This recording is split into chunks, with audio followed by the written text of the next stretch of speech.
Veg patties తో burger చేస్తున్నాం guys.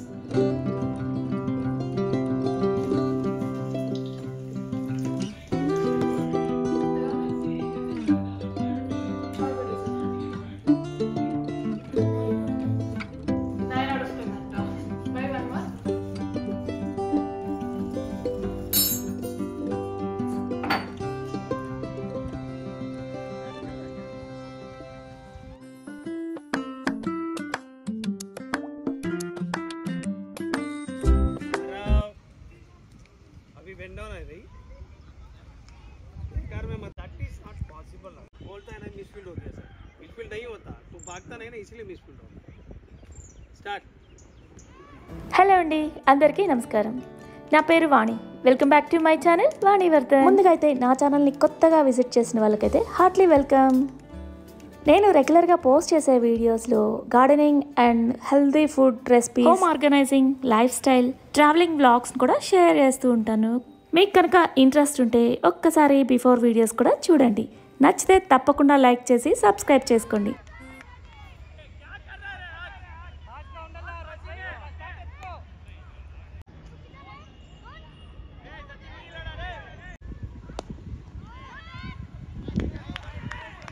ఈ మంత్లో కరెక్ట్గా ఇది 4th టైం అనమాట. మా గీతు క్రికెట్ మ్యాచ్ కోసం మేము కూడా గ్రౌండ్కి వెళ్తున్నాం. సో అక్కడ కొన్ని క్లిప్స్ని అయితే ఇలా కవర్ చేశాను. అలానే సాటర్డే సండే కొన్ని క్లిప్స్ని అయితే దీనిలో యాడ్ చేశాను. సో వీడియోని కంప్లీట్గా చూడండి. మీకు నచ్చితేనే లైక్ చేసి కామెంట్ చేసేయండి. సో హెల్దీ బ్రేక్ఫాస్ట్ ఒకటి షేర్ చేస్తాను. సో నెక్స్ట్ ఇక్కడ చూపించబోయే క్లిప్స్ వచ్చేసి సాటర్డే రోజువి. అప్పటికప్పుడు ప్లాన్ చేసుకొని మేము మూవీకి వెళ్ళాం అనమాట, డాకు మహారాజ్కి. ఫస్ట్ సినిమా ఎలా ఉంది అని పక్కన పెడితే అక్కడ ఫ్యాన్స్తో తత్తరిల్లిపోయింది థియేటర్ అయితే. టైము 12 అవుతుంది.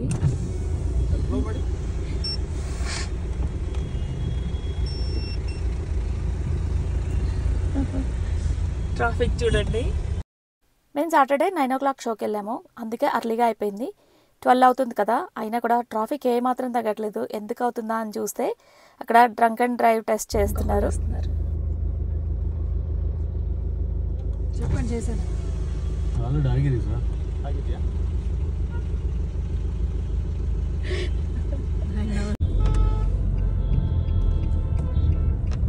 నైట్ మూవీకి వెళ్ళొచ్చాను కదా, కొంచెం లేట్ అయింది లేచేసరికి.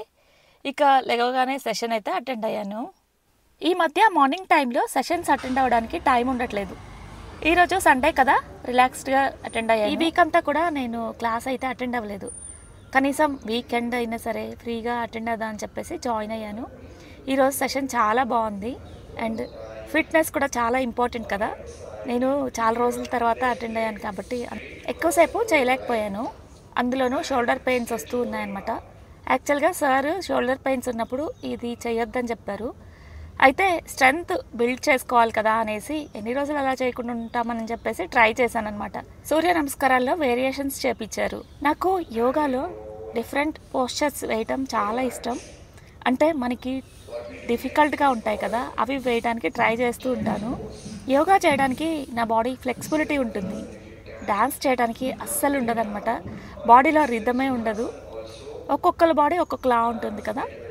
నాకు యోగా చేయడంలో చాలా ఫ్లెక్సిబిలిటీ అనిపిస్తుంది. అందుకే డిఫరెంట్గా కొంచెం టఫ్గా ఉన్న పోస్చర్స్ వేయడానికి ట్రై చేస్తుంటాను. ఈ మధ్య ఇన్స్టాలో చూస్తూ ఉన్నాను ఒక పేజ్ని, మాకు దగ్గరలో ఉంటుంది, దానికి వెళ్ళాలనిపిస్తుంది.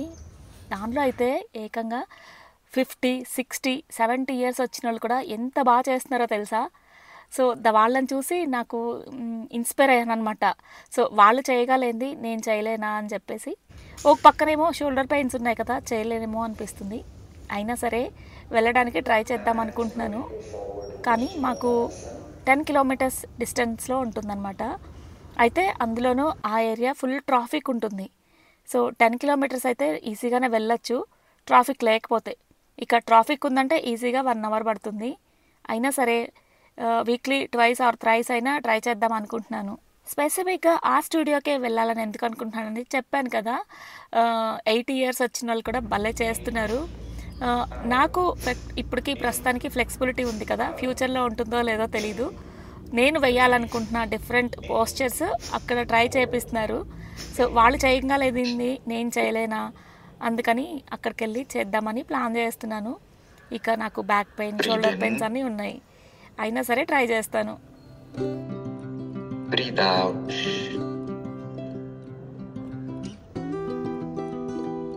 Breathe in.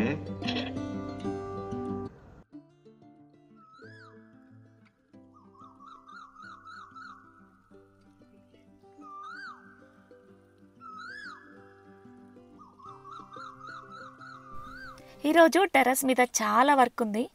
యాక్చువల్గా నిన్న మా మేడ్ వస్తుందని చెప్పేసి బట్టలు నానబెట్టాను. Only whites. మా వాడు క్రికెట్కి వెళ్తున్నాడు కదా, బాగా గలీజ్ చేశాడు. వీక్లీ వన్స్ ట్వైస్ వాష్ చేస్తుందనమాట. దాంతోపాటు కిచెన్లో వచ్చిన నాప్కిన్స్ కూడా నానబెట్టాను. అయితే తను నిన్న వచ్చింది ఈవినింగ్ టైంలో, కానీ వైట్స్ వరకే వాష్ చేసి వెళ్ళిపోయింది. ఇక ఆ నాప్కిన్స్ కూడా వాష్ చేద్దామనేసి పైకి వచ్చాను. ఇక వచ్చిన తర్వాత కొద్దిసేపు ఇలా మొక్కలతో స్పెండ్ చేశాను అనమాట. అందులోనూ నిన్న వాటరింగ్ కూడా చేయలేదు మొక్కలకి, సో అది కూడా చేయాలి.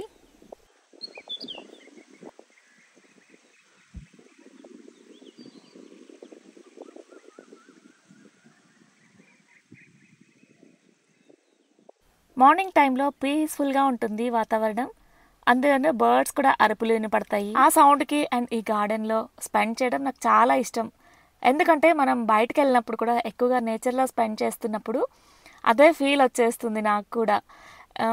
చెట్లు ఎక్కువగా ఉండి పచ్చగా ఉన్న ప్లేస్లో పక్షులు కూడా అరుస్తూ ఉంటాయి కదా, అలానే అనిపిస్తుంది ఇక్కడ గార్డెన్లో స్పెండ్ చేస్తే కూడా. మార్నింగ్ టైంలో ఇలా గార్డెన్లో స్పెండ్ చేయడానికి టైం సరిపోదు, రోజు హడావిడిగా ఉంటుంది.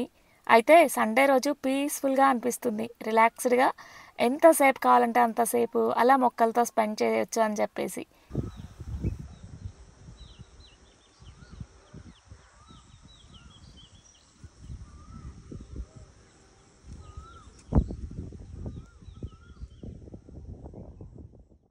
పనులన్నీ కంప్లీట్ చేసుకొని కిందకు వచ్చేసరికి 10 o'clock అయిపోయింది. అన్వితానేమో బుక్ పట్టుకొని చదువుతూ ఉంది రేపు ఎగ్జామ్ కోసం. ఇక మా గీతుని అకాడమీలో డ్రాప్ చేసి వచ్చారు మా వారు. ఇంకెలాగో వెళ్ళి బయటే తినేసారనమాట వాళ్ళు బ్రేక్ఫాస్ట్. మాకు కూడా కాల్ చేశారు, మీకేమైనా కావాలా తేనా అనేసి. నేనైతే మాకొద్దు, మీరే తినేసి వచ్చేయండి అని చెప్పాను. సో మా కోసం అయితే ఇక్కడ మంచిగా హెల్దీ బ్రేక్ఫాస్ట్ని అయితే ప్రిపేర్ చేస్తున్నాను. ఓట్స్తో ఒక 1/2 cup ఓట్స్ తీసుకున్నాను. ఒక బౌల్లో వాటర్ పోసి నేను దాన్ని ఓవెన్లో హీట్ చేస్తాను అనమాట, బాయిల్ చేస్తాను. డైరెక్ట్గా స్టవ్ మీద కూడా బాయిల్ చేసుకోవచ్చు. అయితే ఓవెన్లో అయితే 1 minute 30 seconds పెట్టేస్తే సరిపోతుంది. ఇక తీసిన తర్వాత వేడి పాలు ఉంటే యాడ్ చేసుకోవాలి. సో పాలు చల్లగా ఉన్నాయనుకోండి, దానిలో ఇంకొంచెం పాలు యాడ్ చేసేసి మళ్ళీ ఓవెన్లో పెట్టేశాను. ఇక దానిలో నా దగ్గర ఉన్న ఫ్రూట్స్ అన్నిటినీ కలిపేశాను అనమాట, సన్నగా చాప్ చేసి. యాక్చువల్గా బనానా ఉంటే బాగా నచ్చుతుంది, బనానా ఖాళీ అయిపోయింది. అందుకని ఇంకా గ్రేప్స్లో black and green, apple, cherries ఉన్నాయి, అవి కూడా చాలా బాగుంటుంది, నాకు నచ్చుతాయి. డైరెక్ట్గానే తినేస్తూ ఉంటాను అప్పుడప్పుడు. సో వాటిని కూడా సన్నగా కట్ చేసి వేసాను అనమాట. ఇంకా దానిలోనే అవిసె గింజలు, నువ్వులు కూడా యాడ్ చేశాను. నువ్వులు, అవిసె గింజలు, పుచ్చగింజలు, గుమ్మడి గింజలు ఇలాంటివన్నీ కూడా ముందే ఫ్రై చేసి పెట్టేసుకుంటాను. ఎప్పుడు కావాలంటే అప్పుడు ఇలాంటి వాటిలో యాడ్ చేసుకుంటాను అనమాట. ఇక ఫైనల్గా కొంచెం దాల్చిన చెక్క పొడి, ఇంకా కావాలంటే హనీ యాడ్ చేసుకోండి. మాకైతే బాగా నచ్చుతుంది, ఒకసారి మీరు కూడా ట్రై చేయండి. చాలా హెవీగా అనిపిస్తుంది కొంచెం తిన్నా కూడా. హాయ్ గైస్, సో సిన్స్ మీరు నా ప్రీవియస్ కుకింగ్ వీడియోస్ని చాలా వైరల్ చేశారు కాబట్టి ఈరోజు ఇంకొక కుకింగ్ సిరీస్తో మీ ముందుకు వచ్చాను. ఈరోజు బర్గర్ ఎలా చేద్దామని నేర్చుకుందాం రండి. ఆగండి, బర్గర్ అనేసరికి ఎగ్జైట్మెంట్తో చూస్తున్నారా? అంత సీన్ లేదు, ప్యాటీస్ వేస్తున్నాం. సో మొన్న మనం డిమార్ట్లో తీసుకున్న వెజ్ ప్యాటీస్తో బర్గర్ చేస్తున్నాం గైస్. ఫ్రై చేసుకుందాం రండి ఫస్ట్. ఎందుకలా ఇసిరేస్తావు? మీద పడుతుంది ఆయిల్. ఇంకొంచెం పెద్ద కళాయి తీసుకోవచ్చు. ఇంకొంచెం పెద్ద కళాయి తీసుకోవచ్చు, కానీ ఆయిల్ ఎక్కువ వేయాల్సి వస్తుంది కదా, కాగి నూనె అయిపోతుంది. ఇప్పుడు వేసిన నూనె అంతా కింద పడ్డది. అప్పుడు ఓకేనా క్లీన్ చేసుకోవడానికి? పర్లేదులే, ఏం చేస్తావు ఇంకా పడిన తర్వాత. సో ఈ బర్గర్ ప్రిపరేషన్లో మయోనీ కూడా యూస్ చేసాము. అది ఎలా ప్రిపేర్ చేయాలో చూపిస్తాను. యాక్చువల్గా మయోనీస్ హెల్దీ కాదు, కానీ నేను హెల్దీ వేలా చూపిస్తున్నాను. ఇక్కడ టోఫు అంటే లో ఫ్యాట్ పన్నీర్ తీసుకున్నాను. నేనైతే ఒక 50 గ్రామ్స్ సుమారుగా పన్నీర్ తీసుకున్నాను. వేడి నీళ్ళలో 10 నిమిషాలు నానబెట్టిన జీడిపప్పు పలుకులు ఒక 10 తీసుకున్నాను. పొట్టు తీసిన వెల్లుల్లి రెమ్మలు ఒక 5-6 తీసుకున్నాను. అలానే ఎండుమిరపకాయ, ఒక స్పూన్ మిరియాలు, సరిపడా ఉప్పు అండ్ లాస్ట్లో ఒక లెమన్ యాడ్ చేసుకున్నాను. ఇంకా అందులోనే బటర్ కానీ నెయ్యి కానీ, నేనైతే బటర్ని కొంచెం మెల్ట్ చేసి వేశాను. హోమ్ మేడ్ బటర్ అనమాట.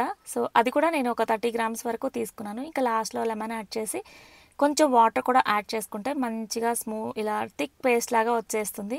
ఇదైతే 1 వీక్ వరకు ఫ్రిడ్జ్లో పెట్టేసుకోవచ్చు. టేస్ట్ చాలా బాగుంది. హెల్దీ వేలో ఇలా ట్రై చేశాను. మీరు కూడా ఒకసారి తప్పకుండా ట్రై చేయండి. మీకు ఎలా వచ్చిందో కామెంట్ సెక్షన్లో చెప్పడం మర్చిపోవద్దు.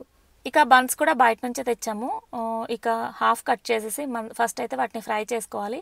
కొంచెం ఫ్రై చేసుకొని దానిలోనే ఇంకా ఇలా స్టఫింగ్కి మయోని యాడ్ చేస్తున్నాము. దాని మీదే ఇంకా వెజ్జెస్ అండ్ ఇందాక ఫ్రై చేసిన ఆలు ప్యాటీని మధ్యలో పెట్టేసి ఇక చీజ్ వచ్చేసి ఇలా స్ప్రెడ్ చేసేసింది. మామూలుగా అయితే చీజ్ ఎక్కువగా యూజ్ చేయను, ఎందుకంటే అది డైజెషన్కి బాగా టైం తీసుకుంటుంది, కానీ టేస్ట్ బాగుంటుంది కదా.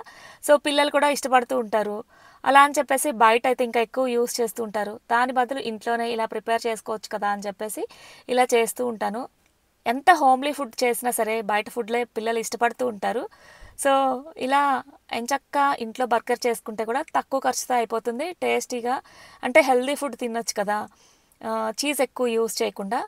ఇంకా బర్గర్ ఎక్కువ టేస్ట్ రావడానికి మయోనీస్ కూడా ఎక్కువ యూజ్ చేస్తూ ఉంటారు. హోమ్మేడ్గా మనం ప్రిపేర్ చేసుకుంటే ఆ హెల్దీనే వేరు కదా, చాలా టేస్టీగా కూడా అనిపిస్తుంది. సో ఇక ఇంతటితో ఈ వీడియో అయితే కంప్లీట్ చేస్తున్నాను. మీకు ఈ వీడియో నచ్చితే తప్పకుండా లైక్ చేసి కామెంట్ చేసేయండి. How good is it? 9 out of 10 అంట. By 1